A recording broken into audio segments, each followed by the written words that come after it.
उप मुख्यमंत्री देवेंद्र फडणवीस की मौजूदगी में नागपुर में भाजपा प्रदेश पदाधिकारियों की महाविजय 2024 सभा का आयोजन किया गया।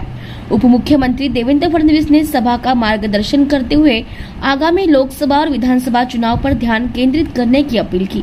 फडणवीस ने कहा कि 3 राज्यों की विधानसभा चुनाव में जीत खुशी की बात है, लेकिन आगामी लोकसभा चुनाव चुनौती हमारे लिए सामने है। महाविजय 2024 हमारा लक्ष्य है।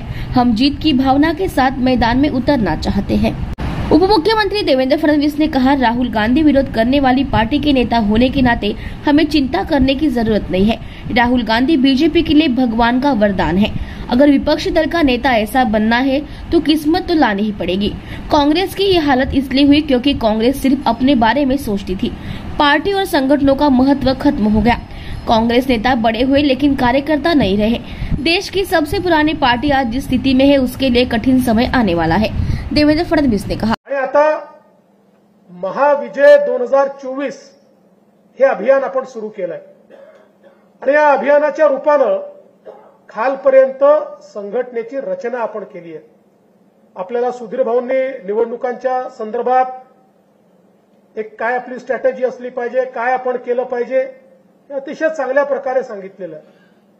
आणि मुळातच विजयाची भावना घेऊन आपल्याला मैदानात उतरायचं आहे, पण ते उतरत असताना अति आत्मविश्वास किंवा आपण तर जिंकणारच आहोत ही जी भावना आहे की आता आम्ही काही नाही केलं तरी आहे मोदीजींचं नाव, आम्ही जिंकणारच आहोत, अशा भावनेमध्ये जर आपण गेलो तर मला असं वाटतं की मोदीजी जी काही मेहनत करतात त्या मेहनतीला साजेसं आपलं काम होणार नाही।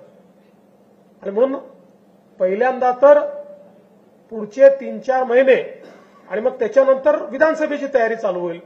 त्यामुळे मी असं म्हणतो की पुढचे एक 9-10 महिने आपल्याला आपला पूर्ण वेळ, आपली पूर्ण क्षमता ही आता पक्षाकरता आणि पक्षाच्या कार्यकर्ता देणं आवश्यक आहे।